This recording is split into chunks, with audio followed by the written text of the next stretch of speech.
Siyempre, of course, andyan yung tinatawag ng competency ng ano.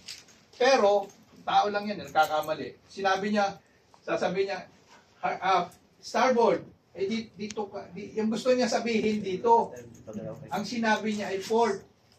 Kaya, port 10, tapos ay port 10. Makikita niya, nagkakamali. Mga restricted, like for example, Singapore Strait. Pag ako yung kapitan, ito, tatakbo na ba ito? Hindi, inaano ko na, binibreak ko muna. So, ngayon, kapag pagdating na kayo dyan, number 1, anong tatandaan nyo? Sasabi ko lang kanina. Hindi pa kayo nakakarating sa pilot station. Pagpunta pa lang kayo. Testing yung pictures. Testing, tama. Testing, magte-testing. Kasi definitely sasabihin sa'yo, Captain, have you tested your engine, your steering? Ano sasagot mo? Kapitan. Yun. Yan ang tatandaan nyo. Doon pala. Simulahin doon sa pilot ano.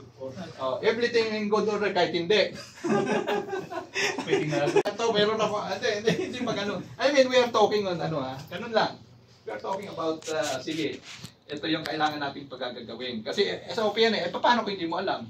You get it? Nakuha nyo? Paano kung kailangan ganun? Iyaano mo yan para smooth. Ha? Pagdating na ng ano, smooth siya. Pag nandiyan ka, sige, pilot exchange, smooth lahat. Pagdating lang ano, of course, kailangan talagang precise yung ano nyo, kaya nga kayo may training eh. Yung ano, hindi magkamali. Kasi pag nagkamali-mali yan, disgrasya. Isang mali mo lang, ayan na. Sigurado, aksidente na yan. Kaya nga kailangan focus. Focus. Lahat kayo yung nasa bridge. From the captain down to the, helmsman. Yun. Tandaan nyo ha. Yes, sir. Pagdating pa lang ng pilot station, kailangan naka-ready na. Hindi kung kailan nandun na, saka kayo magagawa ng pilot, ganyan, hindi. Kailangan naka-prepara na yan. Para bakit? Para smooth. Kunyari, magkamali ka ng taas ng pilot ladder, what to do? Nandun ka na sa pilot station. Yung ano dyan, especially sa Singapore. Pag naan nyo, talagang pag sinabi nga ganun. Paano? What to do? Anong gagawin nyo? Kapitan? Kailangan ready na lahat, sir. Lahat na That's it. Hindi po pwede na sasabihin, nakalimutan niya anong ilagay yung pilot. Atay kang bata ka. Yun. Kaya nga sinasabi nandyan yung kailangan focus. Especially pag papunta kayo ng port. Yan ang pinaka-isang critical na ano. Kailangan ready yung vessel. Pag hindi ready, di sabihin nyo. Huwag nyo tatago, especially sa Australia. Pag kunyari, sir, yung steering ay sumablay. I-report nyo. Otherwise, babalikan kayo. Kapitan, bakit hindi mo? Pag kunyari, nandun na yung pilot ngayon. Ay mayroon palang aberya. Hindi nyo sinabi. As much as possible, in advance. Huwag may tatago. Sabi mo, nagkamali ako. Meron akong sir, dito. Yung kunting problema sa akin. Hindi tumatakbo yung aking thruster. Yun. Sasabihin niyo. Otherwise, Australia, remember Australia, napakaigpit. Yung Japan. Pero Australia, yun ang ano. Okay? Teamwork, tsaka focus. That is the most important. Bakit focus? Hindi pwede mag-text ka dyan. Pagkatapos ng docking nyo, tsaka kayo mag-text. Pero habang nandun kayo sa bridge, kailangan focus kayo lahat. Alert to. Hindi yung pa engong, hindi pa ganun. alam mo na kung habang gusto mo sabihin, engong, parang ganun. Okay? Anong gagawin na natin ngayon? Yan lang at least yan yung unang natin. Yan ang unang dapat yung malaman. Bago pa lang kayo dumating ng pilot station, ready na yung pilot ladder. Ready na testing na sa Okay. So, nakuha nyo. Saka yung mga piper, kailangan mga checklist naka-ready na rin. Hindi kung kailan nandun yun, saka gagawa ng checklist. Kasi sinapote nyo. Di ba? Ano yung bridge? Dali. Yung nalaglag yung bridge. Yung container. Sa totoo lang, hindi. Bakit? Gaano katagal ang emergency generator Tell me. Split seconds. 1 second. Gaano katagal bago nagkailaw? Tingnan niyo doon sa video. Sa YouTube. Gaano katagal? Matagal.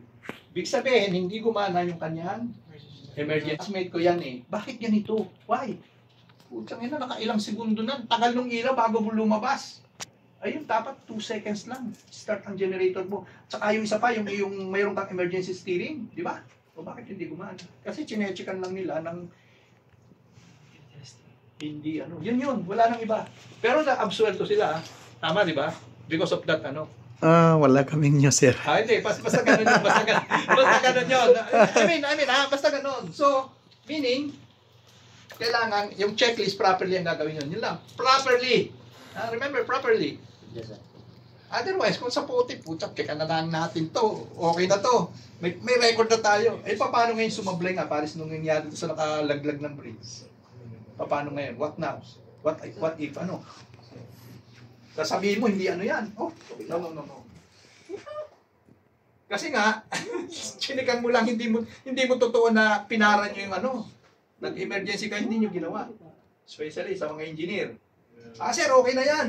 Eh, siyempre, kung ano ka naman, ikaw ay kapitan, okay na ka, sabi ni Chief Engineer. Eh, ngayon pala ay hindi niya ginawa yung proper. Hindi ko naman sinabing ano, no. It's only hypothetical. Hypothetical, meaning, maaaring na mangyari. Okay? Ha? Nakuha ba niya? Yan, nakuha niyo. Okay. Anong susunod natin? For some command and to realize what their fault this afternoon. So, Kap, pwedeng i-run natin. You can put it to the bridge. Sige. Kasi we don't have enough time. Okay, there you are. Now, Evan, you tested already? Recent course 033, recent speed 7.7. Okay, sige. May mga ilan ang distance to sa bridge? Baka maano tayo nito, maano tawag dito. Madali tayo, ha? Ano ka naka? 7.5. 7.5. Malaglag tayo sa ano, malaglag tayo ng tulay. Sige, tagtagan natin to. Tagtagan natin para may minutes na. Kasi nandun ka na, labas ka na. Naka-hard starboard. Ano ha? Starboard 20? Tama ba? Hard starboard. Hard starboard. Sige. Tagtagan natin ng konti. Baka sumobra tayo, patay tayo dyan. Feeling dyan, dead slow. Sige. Sige, dagdagan mo ng konti.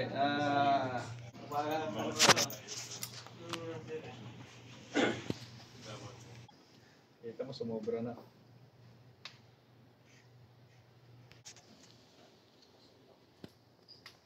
Kala ko kasi dito tayo Discuss, sir. Bali. Ito na yan. Hindi naman tayo mag-ano eh. Back to Saan, sir? 6 o'clock. Sabi mo, punta ka na dito. Focus lang. Pagbuksin mo lang sila. Kabalik ako sa lente. Pagbuksingin mo lang sila. Hindi ka hindi mo makokontrol yan. Lalo na pala sa pasikot. Ha? Speed, 2.2. Yan, okay yung speed na yun. Tapos, And to stop. Kaya bukas mo, gano'n ulit kami. midship. 50%. 5.2 full 50%. So, yan. First line, 4 and up. Already on the bullard. Stop. Pulling, please. First Stop line, 1, 2. 4 and up. Stop On pulling. the bullard. Push. Is the vessel to alongside. Push easy. Nabigay na yung... Minimum, push. Spring line forward. Minimum push. Okay, next is... Minimum push. Headline. Headline, sir. Then stern. So, 1, 1, 4 and up. Okay. Heave up, heave up.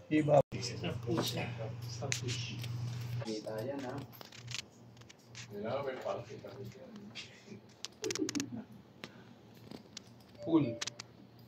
Pull tag 1, please. Tag 1 full minimum.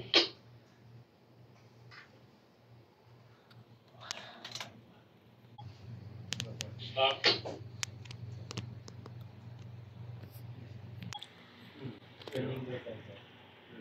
Forward. First line din sa kabila. Ito yung instructor control.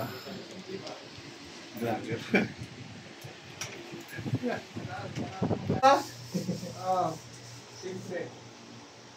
Tapos ano, ilan ang inyong required ano?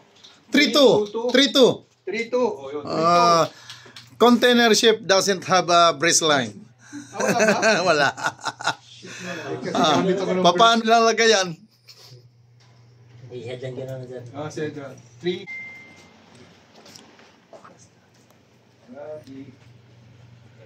Okay na.